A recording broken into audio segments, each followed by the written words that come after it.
గారు అమరావతిని భ్రమరావతి అంటూ చక్కటి విశ్లేషణ చేశారు. వారి పుస్తకాన్ని మనం ఆవిష్కరించే ముందు కొన్ని సంఘటనలు, కొన్ని వాస్తవాలు మీ ముందు ఉంచాలని చెప్పి అనుకుంటున్నామండి. నిజానికి అమరావతి అనేది భారతదేశంలో అతి పెద్ద ల్యాండ్ స్కామ్. దాదాపు 50,000 ఎకరాలు. అంటే మనం ఏమనుకుంటామంటే రైతులు ఇచ్చింది 35,000 అనుకుంటున్నాం మనం. ఇది కాకుండా ప్రభుత్వం నుండి ఎస్సీలకు ఇచ్చిన భూమి అంతా కలుపుకుంటే దాదాపు 50,000 ఎకరాల భూమిని కొన్ని స్వార్థ శక్తులు జనాన్ని మాయ చేసి వారిని బెదిరించి అదిరించి తమ ఆధీనంలోకి తెచ్చుకున్నాయి. ఇటువంటి ల్యాండ్ స్కామ్ అనేది, ఇంత పెద్ద ల్యాండ్ స్కామ్ అనేది భారతదేశంలో ఎక్కడా జరగలేదు. ఇది అతిశయోక్తి కాదు, అది వాస్తవం. ఎందుకు దీన్ని ల్యాండ్ స్కామ్ అన్నామంటే, ఎక్కడైనా కానీ ఒక ల్యాండ్ కొనాలనుకుంటే ఆ రైతుకి కొంత డబ్బు ఇచ్చి అతనితో ఒక అగ్రిమెంట్ చేసుకొని ఆ ల్యాండ్ తీసుకోవాలి. కేంద్ర ప్రభుత్వ చట్టం కూడా అదే చెప్తుంది. కేంద్ర ప్రభుత్వ భూసేకరణ చట్టం కూడా ఈ మార్కెట్ వాల్యూకి 2 నుంచి 3 రెట్లు ఎక్కించి కొనాలి, అంతే తప్ప మీరు ఇటువంటి సమీకరణ చేయకూడదు అని ఒకవైపు కేంద్ర ప్రభుత్వ చట్టాలు చెప్తూ ఉంటుంటే, ఆనాడు చంద్రబాబు నాయుడు గారు తనకు ఇన్ఫ్లుయెన్స్ తో, అంటే కేంద్రంతో ఉన్న పలుకుబడితో దాన్ని రైతులకు మభ్యపెట్టి భూ సమీకరణ అని చెప్పి ఆ ల్యాండ్ అంతా తీసుకున్నారు. తీసుకోవటం ఓకే, అది దానికి సంబంధించి భూసేకరణకు సంబంధించి అదో గొప్ప ఘన విజయంగా ఆనాడు కొన్ని పత్రికలు చిత్రీకరించాయి. బట్ రైతులు నష్టపోయారు. ఆ విషయాన్ని ఆ పత్రికలు పట్టించుకోలేదు. ఇక్కడ జరిగిందా ఏంటంటే, అమరావతికి సంబంధించి అడుగడుగున అవినీతి, అడుగడుగున నిబంధనల ఉల్లంఘనే జరిగింది. ఎక్కడా ఏమీ సక్రమంగా జరగలేదు. కాబట్టి దీన్ని మనం ల్యాండ్ స్కామ్ గా చెప్పుకోవాల్సి వస్తుంది. మీకు దీనికి సంబంధించి శివరామకృష్ణ కమిటీ అని చెప్పి కేంద్ర ప్రభుత్వం చట్టబద్ధంగా ఒక కమిటీని ఏర్పాటు చేస్తే, ఆ కమిటీ తన నివేదికను ఇస్తున్న తరుణంలో 2014లో దానికి ప్యారలల్గా చంద్రబాబు నాయుడు గారు ఒక కమిటీని వేశారు. అదేంటంటే ఆ కమిటీ అంట నిపుణుల కమిటీ అంట. వారు రాష్ట్రం అంతా తిరిగి రాజధాని ప్రాంతం ఏదో తెలుసుకునే ప్రయత్నం చేసి నివేదిస్తారంట.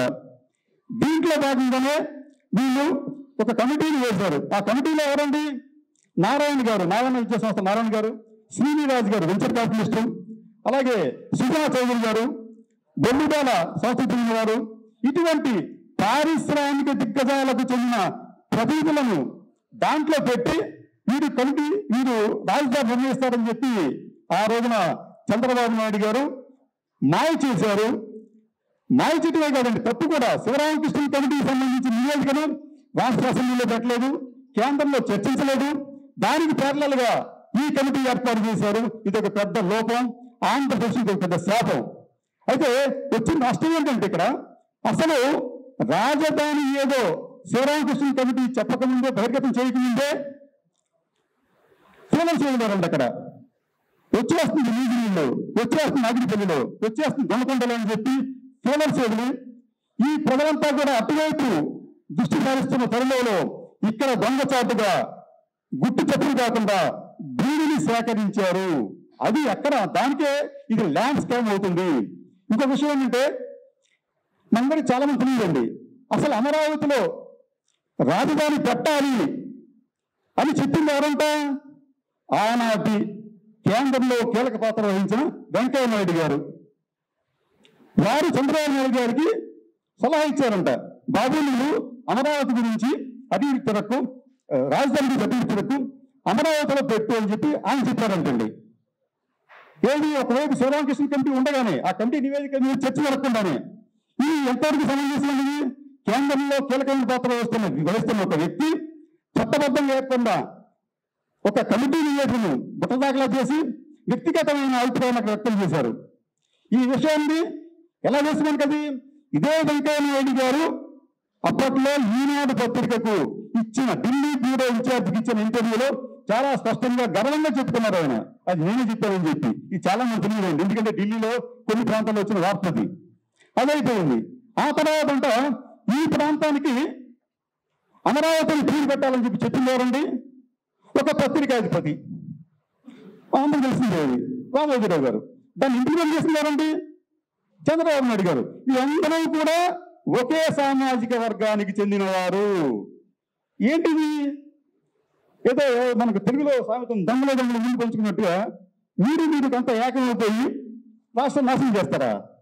సరే, ఆ ప్రవాసం ముగిసిన తర్వాత భూపన్నారాలు పనికి మాలిన సంస్థలను ఆహ్వానించి మీకు ఎంత ఇస్తాం, అది పిట్ ప్రోకో, మీరు మాకేం చేస్తారు అని చెప్పి అనేక సంస్థలకు ఆ భూముల్ని దారాదత్తం చేసే ప్రయత్నం చేశారు. దాంట్లో భాగంగానే ఇండో యూకే హెల్త్ కేర్ అని చెప్పి ఒక సంస్థకి దాదాపు 150 ఎకరాలు ఇస్తూ ఉంటుంటే నేని ప్రసాద్ బాబు గారు ఆ సంస్థ మూలాలను అన్వేషించి అది బోగస్ సంస్థ, దానికి ఎక్కడా కూడా ₹1,00,000 కూడా దాని దగ్గర డబ్బులు లేవు, ఎక్కడో చండీగఢ్లో ఒక చిన్న డిస్పెన్సరీలో Indo UK health care register చేయించారు, దానికి స్థానికత లేదని చెప్పి మేము ప్రెస్ మీట్ పెట్టి మరీ చెప్పాము.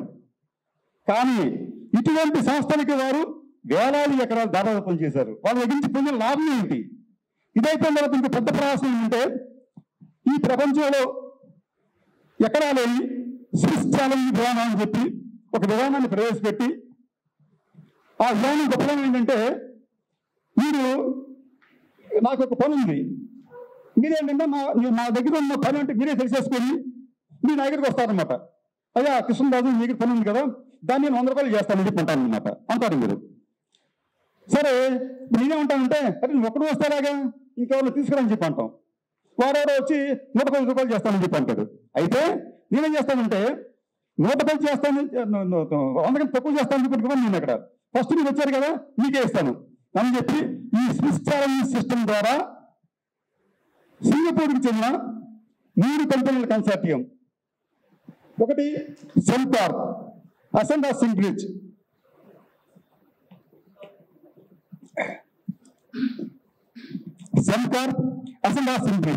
ఈ 3 కంపెనీలను ఈ ప్రభుత్వం ఎంపిక చేసుకుంది. ఈ 3 కంపెనీలు ఎవరండి, ఎవరి సిఫార్సు మీద వచ్చినాయి?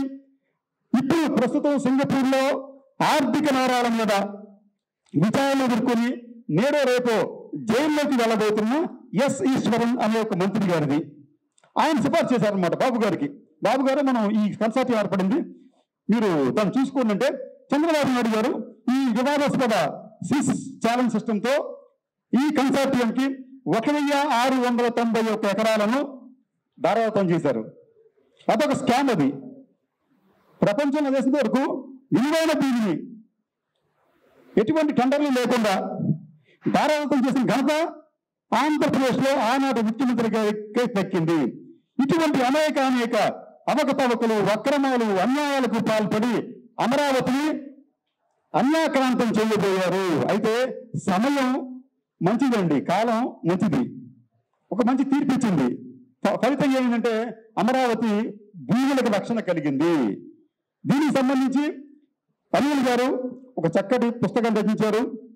ఆ పుస్తకాన్ని ఆవిష్కరించిన తర్వాత మన పెద్దలంతా కూడా దానికి సంబంధించి వారి అభిప్రాయం తెలియజేస్తారు.